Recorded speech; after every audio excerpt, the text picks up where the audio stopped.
Today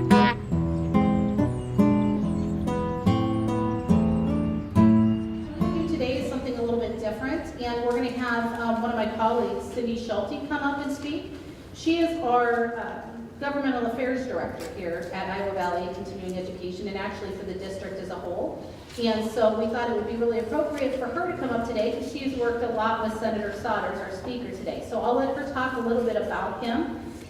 And thank you, April, and welcome everybody with creative retirement. Thanks for coming. What a lovely day. No snow, ice, and it's been a week, a busy week for Senator Sodders, the first fun of week, and all of the bills that have come out of, especially Senator Sodders chairs Judiciary. And I told Steve just now, I said, I think you had more bills come out of your committee, Steve, than all the committees in the legislature this year.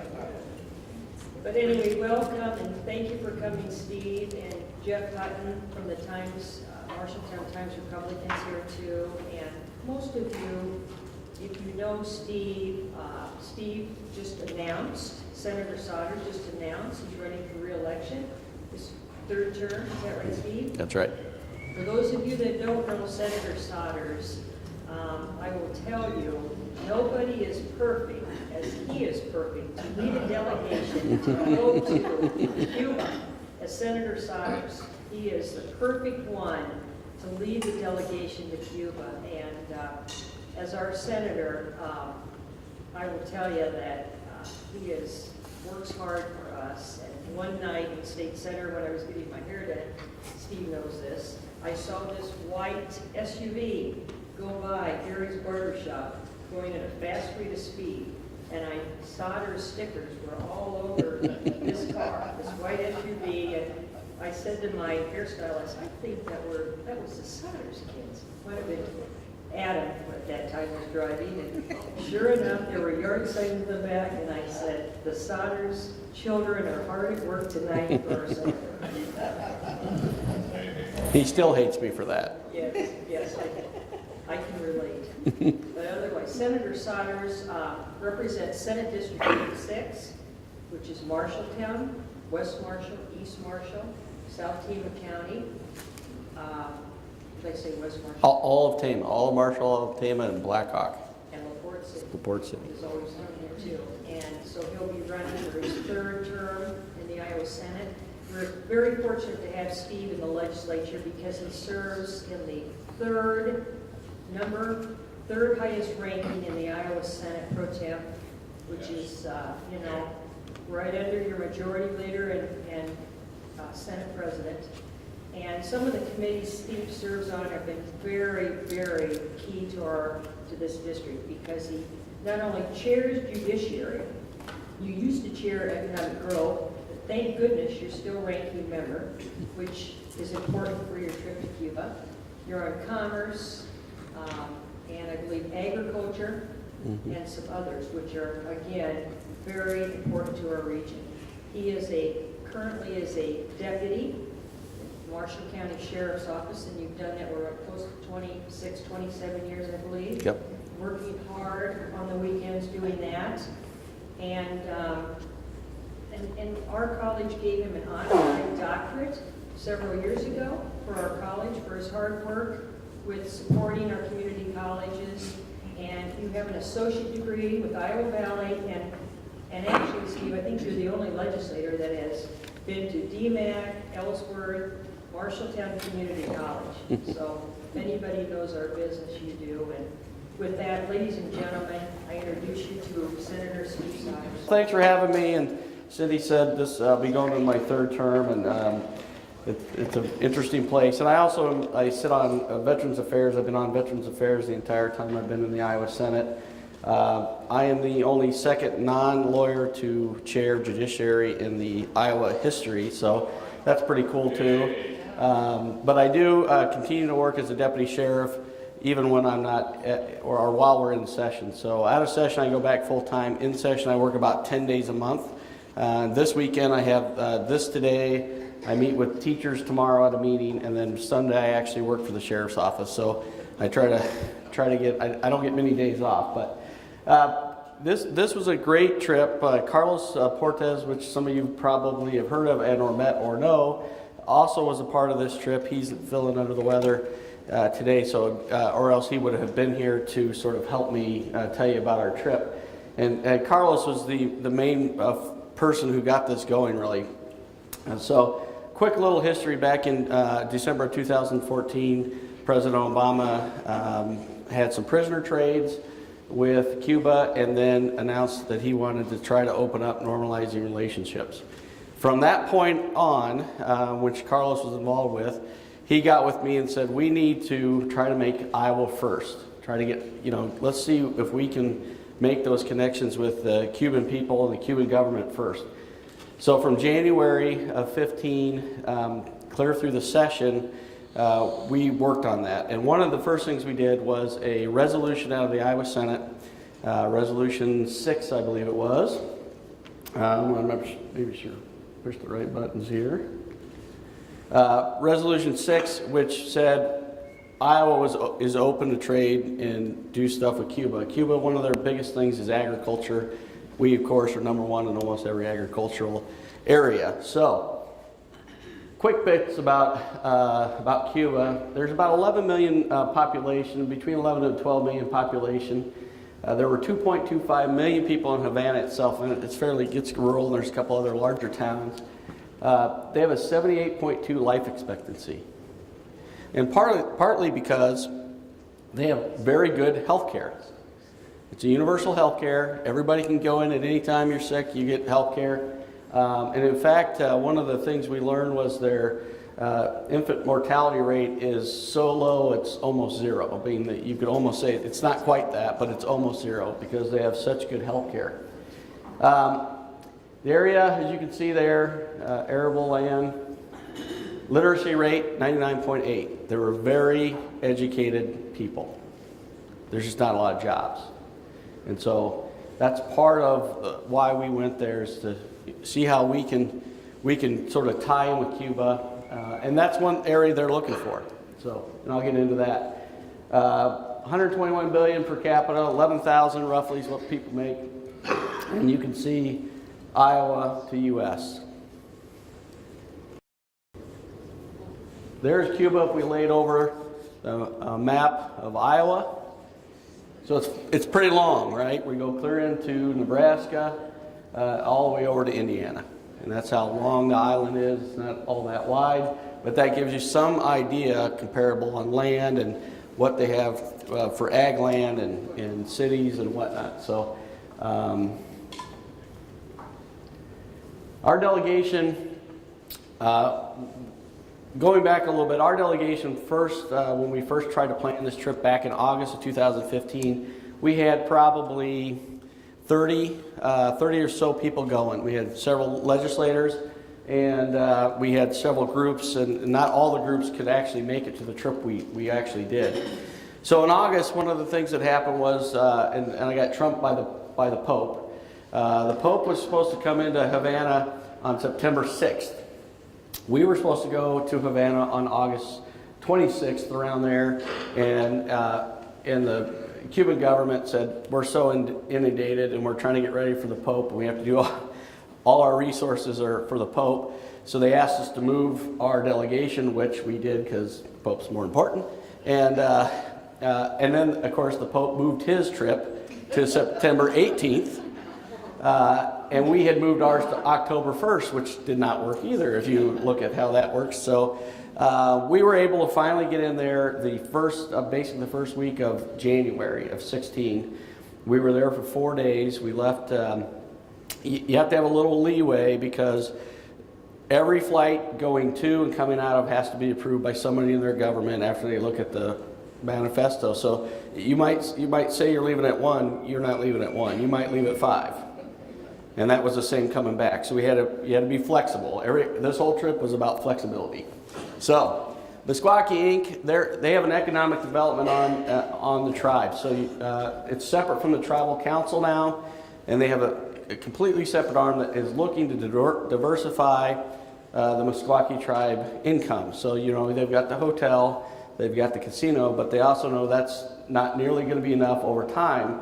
So they have branched out. Pinnacle Bank here in town, they own, right? So they own other companies now. I believe they just bought a construction company. And one of the reasons they want to go on this trip is they want to become the Midwest distributor for Cuban rum, cigars, and coffee. So when we first kind of were trying to plan this trip, Cuban government said, well, right now we're pretty much flush on tobacco. We sell all the cigars we make. But rum and coffee, there's an area there, and one of the areas they said they would like to do is distributorships throughout the United States. The Squawkies, and I'll be able to explain this a little bit later, essentially had a letter of credit between $20 and $50 million to become the Midwest distributor of Cuban rum. Although the law doesn't allow it when we were there. So keep that in mind here for a little bit because it changed. So Jay Finch and Terry Mogensen went with us to represent them and to kind of get the lay of the land, right? Next we had Iowa Crop Improvement Association, Jim Roush. All seeds that are sold out of the United States, out of Iowa, go through these guys. So Jim wanted to go down because currently Cuba is not a part of the association, and to be a part of the association would help move the seed around, and getting them in would make it easier to do trade. And he actually works, they're actually based out of Iowa State University. And in fact, in his little area, they have one little office that doesn't ever get used, but Tom Vilsack is actually a piece of this office, even though he's not there. They give him a little office. I'm sure Tom appreciates it. But and then we had a Catalyst project manager, Angela Harrington. Angela runs 5 small boutique hotels. Tourism is one of the biggest things they see as money income, so that they're now able to buy and do projects, right? So tourism will be huge for Cuba. Angela went to talk to them about, they have some really high-end hotels, $400 a night, and she was able to talk to them about, Americans are not going to want to stay for $400 a night necessarily, so you got to have smaller hotels so people can come and go, and clearly they know they have no room. They told us right now they have about 2.6 million visitors a year. If we open up the embargo, they think that'll jump up to 8 million people in 1 year, and they don't have the room. So you can see just by that they have some infrastructure issues that they're really not ready for us just to lift the embargo wholesale. So then we had Ideal Computing.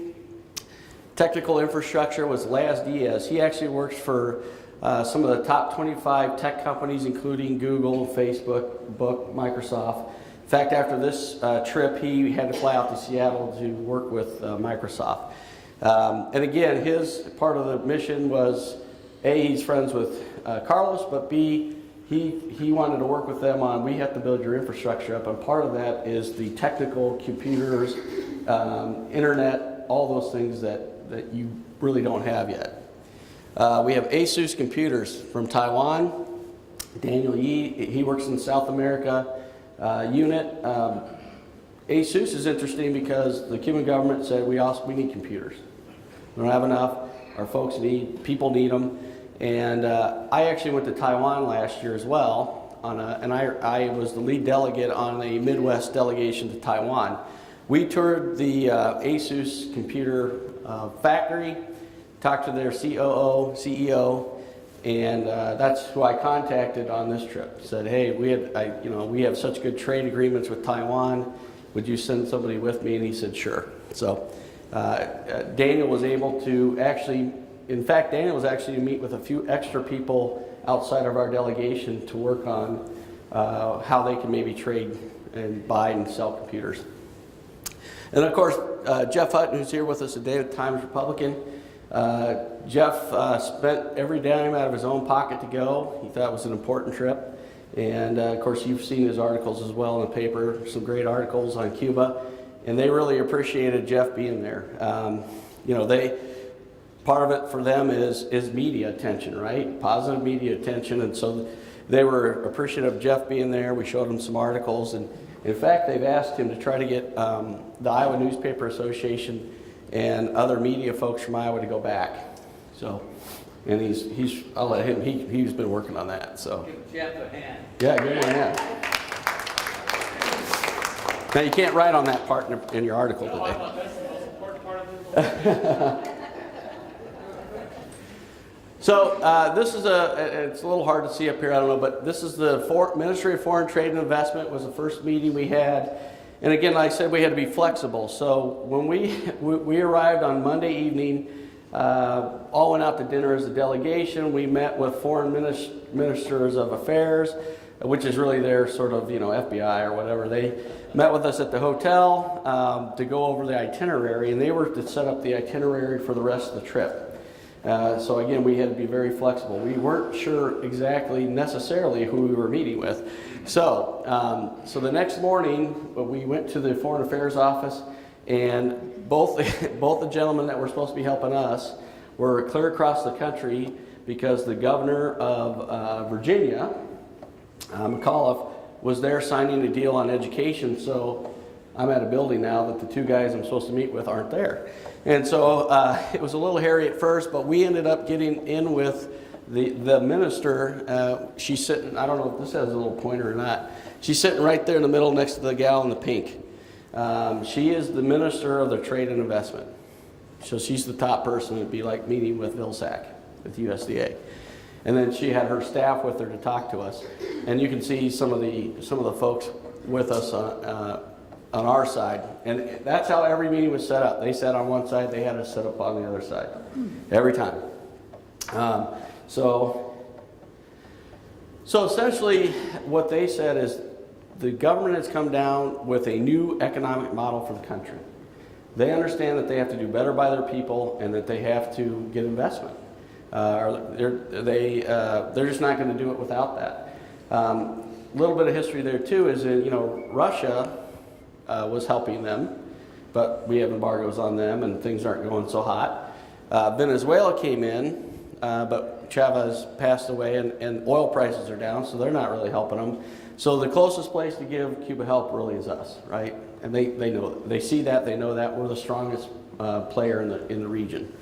So they've identified 11 items, I didn't list them all, that they know that they need to work on. Agriculture was number one. In every meeting we went to, agriculture, because they got to feed their people. And they keep in mind that they haven't done anything to their land to really keep up production and everything else like we do here. It's really sustainable farming at its most basic level in most of their farms on the island. Now they have done a few things in the last 2 years. One, they have opened up land to be privately owned, ag land. Not a lot, some. Not like we see here in Iowa, but some. Most of the restaurants we ate at were privately owned restaurants. So they're moving a little bit, right? They're not completely.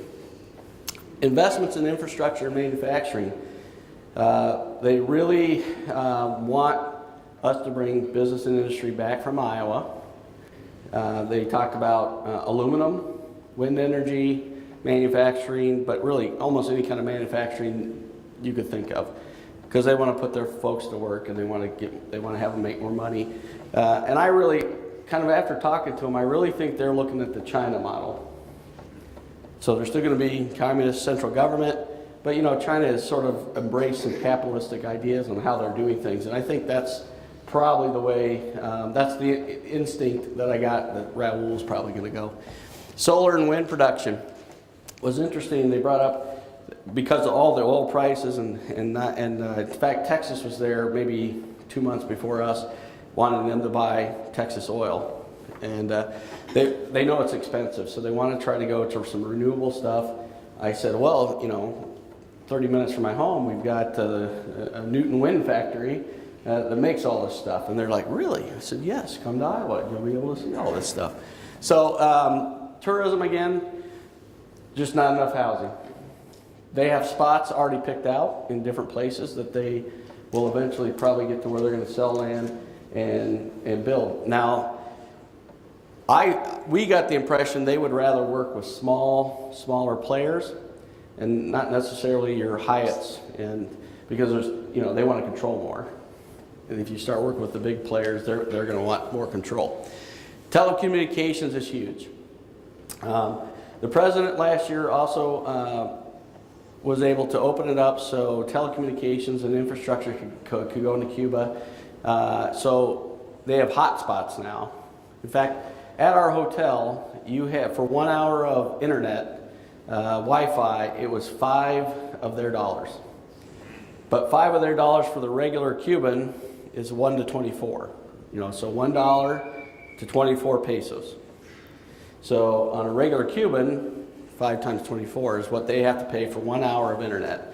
And when we were driving through the city, you would see hotspot areas because there'd be 100 people on either side of the road for about 2 blocks, and then nobody.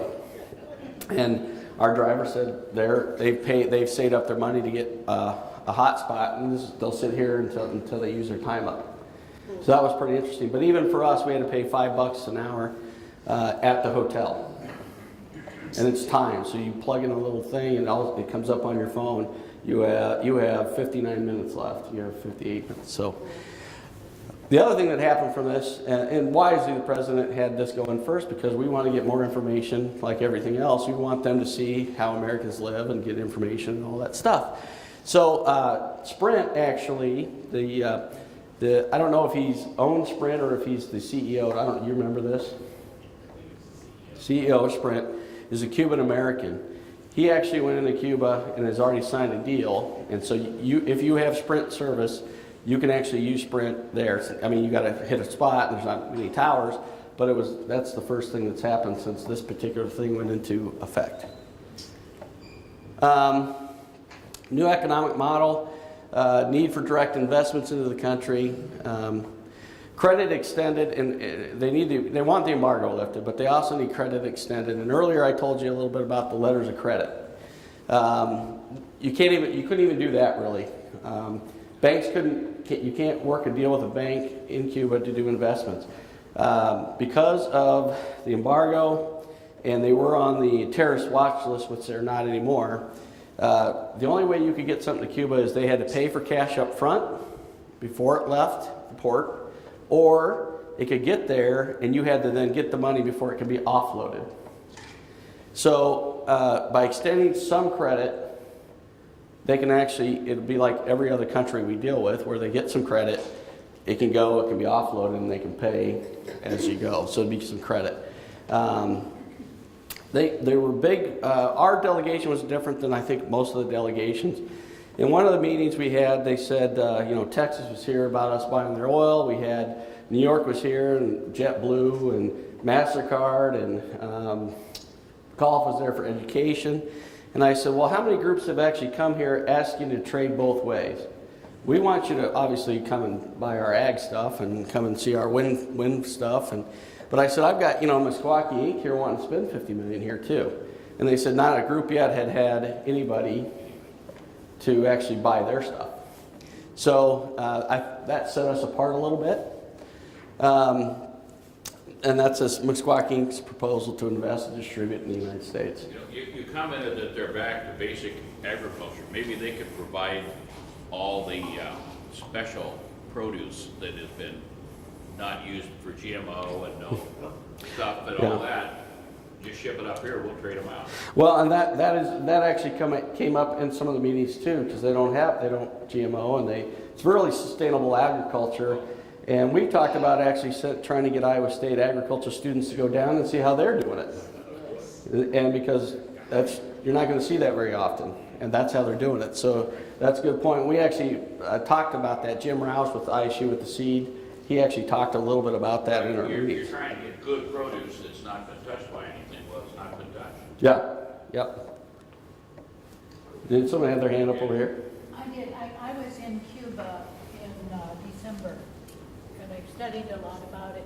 But what it relates to what that gentleman said. Yeah.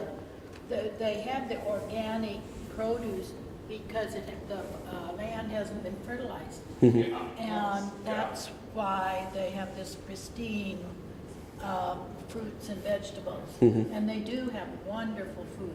Yeah, but they don't have enough. You know, they're not growing it on a large enough scale. They're still having to bring in a lot of food. So that's you know, that's kind of the rub, right? How much can, and they're not ready. Let's face it, they're not ready to buy a John Deere giant combine. They don't need it. There's no reason for it, right? They don't have the land for it. So everything's got to be in steps, and we have to really think about this as, you know, from the 1950s. What were we using for tractors back then? I mean, we're gonna have to step up. We can't just come in there and say do it this way, because it's not going to work. And they don't want to be told what to do either. That was very evident in several of the meetings we had. You know, don't come in here and be Americans and tell us how to do it. You know. So we had some interesting talks. So personal property, things I think they mentioned they want to work on is rights to buy and sell. Obviously, internet access, hotspots, agriculture. Back to sort of family farming from their co-ops and the state farms, right? Which is, the bigger farms are really state farms. Sole proprietors and cooperatives, property versus management, means of production, and foreign direct investment, which goes into tourism, which means money for them, and that's what they need to be able to then buy more products from outside.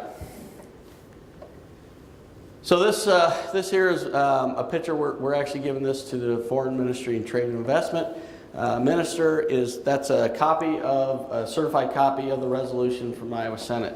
It is currently still the only resolution in the United States saying that we would like to trade with Cuba, from Iowa to Cuba. This is the only one at this point at the beginning of January when we were there. So they thought that was pretty cool, and so this is just a picture of us giving it to the minister. We also met with the Minister of Foreign Affairs and their ambassador, and Carlos was there too, so kind of the ambassadors got to get together. That was interesting. Cuban government is concerned about trust and folks being comfortable with the U.S. They were very adamant about, listen, we don't trust each other yet. That doesn't bode well for business, so we have to get to a point where you're not telling us what to do. We're not going to try to change you, but we can work on the stuff that will help our peoples. And so that was sort of where that came down to, right? They felt the two major pieces that would help them now without the embargo being lifted. There's currently, and I don't think this is a part of the embargo. I think it's a separate bill that's related to the embargo, which is they can't buy anything with more than 25% American made in it. So that hampers them. So think of even just toilet paper. Right? They, one of the things they asked us to come back, and when we got back here, and I told them that I would be calling Secretary Vilsack when I got back, because he wanted me to call him to tell him how the trip went, and kind of what we learned was, hey, can you let the government know if the president waives this? That would really help us out. It's again starting that slow roll to infrastructure and other things by getting rid of this rule that they can only get stuff that has 25% or less American made in it. Lift or modify the ability to gain credit. That's now come up 3 times, so just a second on that. Additional executive orders for other industries besides telecommunications. So of course I did come back. I did talk to Tom Vilsack. He was going to sort of run some things at the flagpole. And that was, what day did we get back? 7th, 8th? I think I talked to Tom that following Monday. So what was interesting on the executive order for other industries besides telecommunications was, in a roundabout way, the ambassador said, we believe if the president does this, it sort of makes the embargo unconstitutional, because some businesses will be able to do business with us and some won't, and that's unfair trade practices in your country. I thought that was interesting. That other businesses could then make the argument that the embargo is actually unconstitutional because they can't do the same kind of trade. It's an interesting way to look at it. This is one of the foreign affairs ministers, and like I said, this was one of the guys that sort of followed us around, so he's one of the FBI guys, kind of. Very nice guy, and this was right outside their office. There's Carlos talking to, and do you remember the ambassador's last? Gustav. He actually was stationed in America for a while out of D.C. when it was just the special intersect in D.C. And then this was the whole meeting at the Foreign Affairs. So here's what we kind of said. You know, we agreed that the relationship and friendships take time. And I told them we would contact the officials here and we would relate that Iowa has many of the products and expertise that they say they need. Ag, I said, listen, we're number one in almost every ag area, so you should come to Iowa. And what was interesting was I said, you know, I just went to Taiwan, and Taiwan, as you all know, can do business with Iowa, but they are limited because they can't do business with the federal government. Did you all know that? Taiwan does not do business with the federal government because China says they're us. And Taiwan doesn't necessarily agree with that. So there's always this rub. So what Taiwan does is they go to the regions of America that stuff they want. And what they want from us in large part is soybeans for tofu and oil. And so they spend roughly about $6 billion in our area, Iowa, Nebraska, our area, on soy. And we ship it over. So I said, you know, you guys ought to look at the way Taiwan does this. If you want stuff in ag, go to the place that's number one in ag, which is Iowa. If you want wind right now, and I think while we were there, we just became number one in wind for our size. You want wind? Come, I can show you Newton. We got the wind factories. Aluminum, Alcoa, right? You got Alcoa here. So we were able to look at some of their top priorities, and we said, it's right here in the Midwest. Come to Iowa, we can show you all this stuff. And so we invited them to Iowa. That's just another one of the resolutions we were given to the Foreign Affairs folks. That's their government portion. Can't see it very well. We also met with Ministry of Industry and Business. Again, foreign investment, legal safety. You know, one of the issues for people wanting to now go to Cuba, and if you're going to spend money there, you want to make sure that they're not going to just take over your business and keep it, right? So Carlos actually was in insurance. He worked on a deal for insurance for businesses that want to do business in Cuba to give them some security. If something were to happen, then they would be insured up to a certain amount of money. So, so just trying to do little things like that to make investors, companies, more comfortable with doing business in Cuba. Technical and protective staff, computers, cell phones. Interestingly enough, they brought up footwear. They said, we have terrible shoes here. And wherever we buy them, they're just horrible. And America has the best products, and we really would love to have a shoe manufacturer come here. So I just thought that was interesting. Again, different kinds of paper: Gazette paper, bond paper, and tissue paper. And then stainless and alloyed steels were some of the other things. And this is the Minister of Business and Industry. Would the 25% rule apply then to shoes? Only if it gets lifted. Yeah, that's why they can't get most of our stuff if it comes from here, or if it's American, if it's considered American made, they can't get it if it's over 25%. So, and sort of my own perception, which was not a good perception to have, is I figured all the ministers would be male. 2 of the 4 ministers were female, and this is one of them. So, you know, I think that also helps, I guess, as we talk about sort of perceptions. Maybe that was one of the perceptions I went there with, thinking it's going to be pretty male-dominated culture. Maybe it's going to be but there were at least of the 4 ministries we met with, 2 that lead people are female. So this is the part I was trying to get to a little bit. On January 27th, 2 weeks after we got back, and about 2 weeks after I talked to Tom Vilsack, the Commerce and the Secretaries of Commerce changed the rules. Removing financing restrictions for most types of authorized exports, U.S. depository institutions will be authorized to provide financing, including, for example, issuing letters of credit. Now, I told you before, Meskwaki had a letter of credit they couldn't use. As of the 27th, we're now sort of in the game again. And they're working on stuff. So Terry and the folks at Meskwaki are still talking to folks in Cuba, and so am I.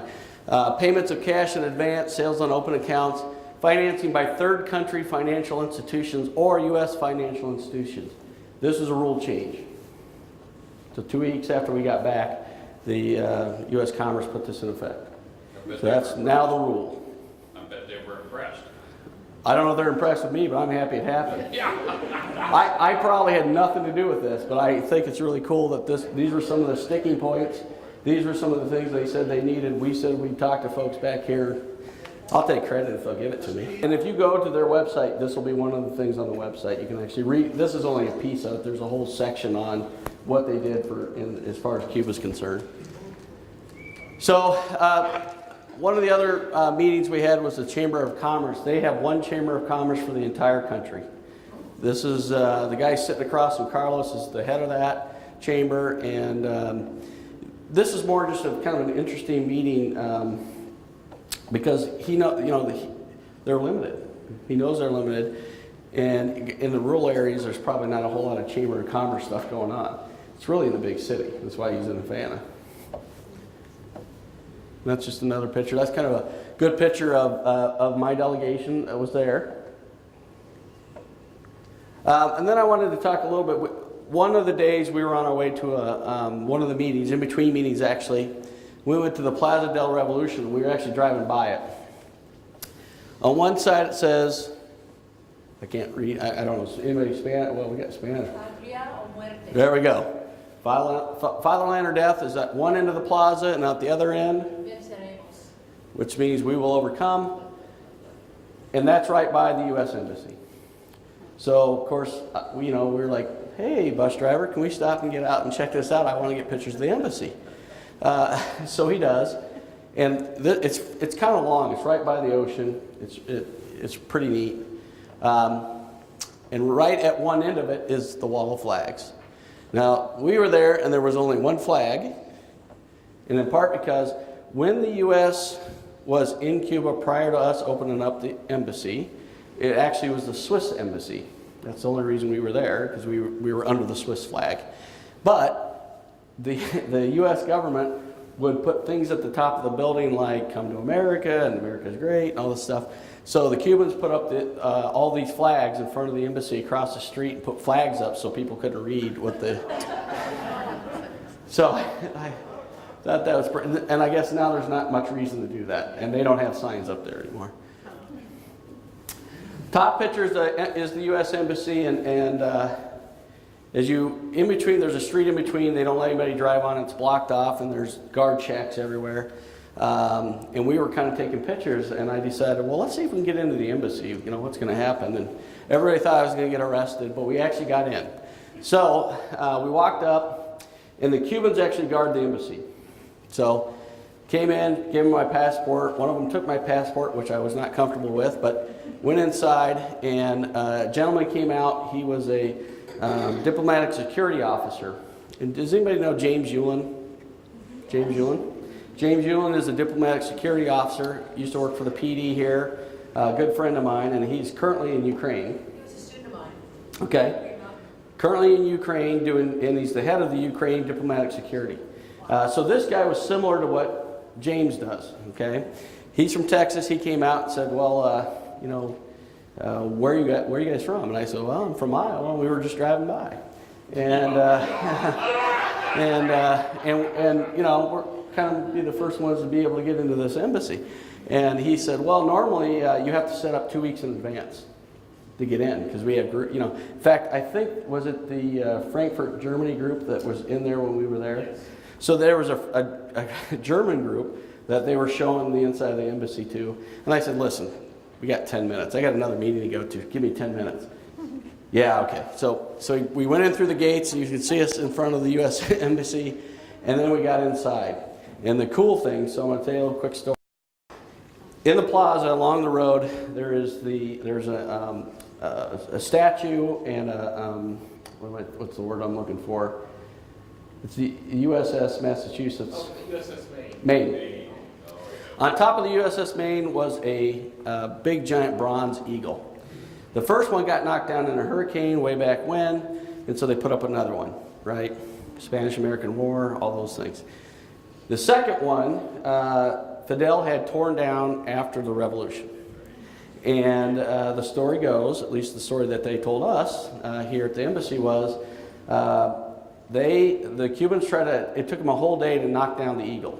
So until late in the night, they finally got this eagle knocked off. It fell, the head broke off, the body broke off, and they'd worked on it all day, so they all went home. Right there's the eagle head inside the U.S. Embassy. This is not, I have more pictures, so if you're on my Facebook page, you'll be able to see them. This isn't locked up in a back room in kind of a little, it's a little media room, if you will. And we said, so where's the body? And they said, well, that's at the ambassador's house. So we got it back. So that's pretty interesting, and that's the slower picture here we were able to get in the U.S. Embassy. So if you go back, remember, try 2 weeks in advance, make some time, and they'll get you in. I guess I got lucky.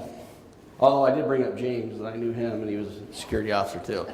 So, thank goodness. Yeah, actually the security officer had it when he came back out. This is right near Old Havana. Our bus was pulling up, and of course you can get a little, it kind of gives you an idea. They've got horse-drawn carriages, some old cars, and this shows you the bay. It's just beautiful. The island where we were at, there are parts of the town that were very run down still. There are buildings that need lots of work. But did you get to drive in the 57 Chevy? Absolutely not. No one would let me do that. They got them down there. They got them all over. All over. I'm not sure the engines are original, but this was a big giant courtyard. I think it's Plaza del Cathedral. This is a cathedral. Beautiful, beautiful church. And you probably saw it when you went, didn't you? Were you in that Old Havana area? Beautiful area. And here's some of the pictures from the inside of the church. The altar, this was on the right side as you walked around the pews. Give you some idea of the church. There were people in there praying. This was an old garrison, and it was actually built to keep out pirates back in the day. Guy on the left he makes handbills by hand with a typewriter. You can see a typewriter. We were just going down a side of a side street, and so I took this picture of this guy.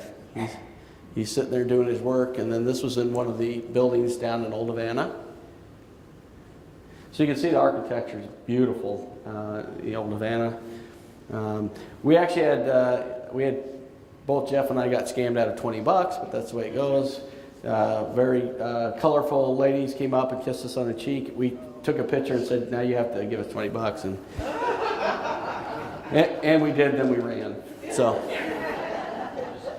that was the last time we got scammed down there. Is this a casino? Huh? What is this? I'm not sure what this building was. I just took a picture because I love the It's architecture. not one of the old casinos. No.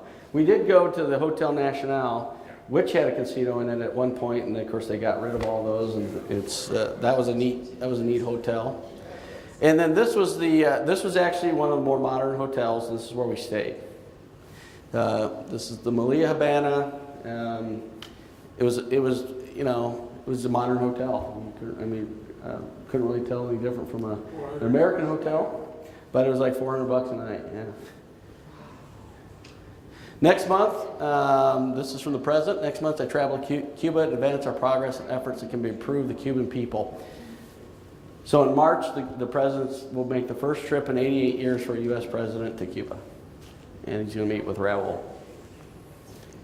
So that's the presentation. Now, didn't Cuba just open the airways now?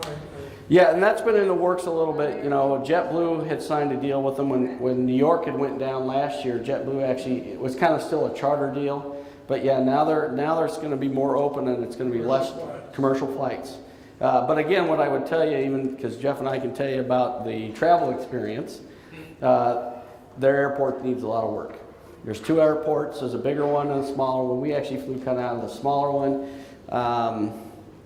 They need a lot of infrastructure still. A lot of infrastructure.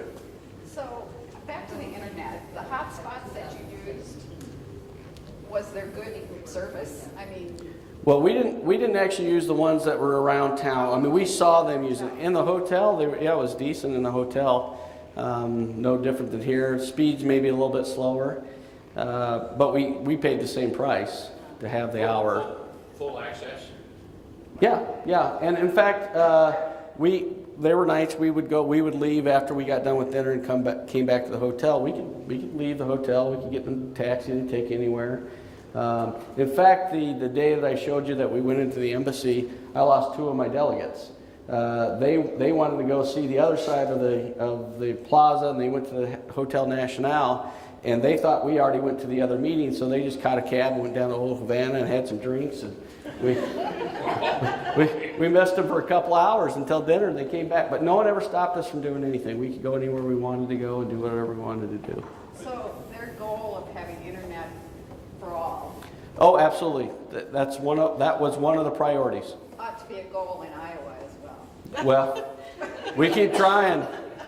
We did pass a bill, but the governor did not put any money in it. So here we go. The other question I have is, with manufacturing, if one of their goals is to increase manufacturing, is there yet another risk of losing jobs from here to Cuba with manufacturing? Depends. It depends on whether we're talking new manufacturing or we're moving stuff out.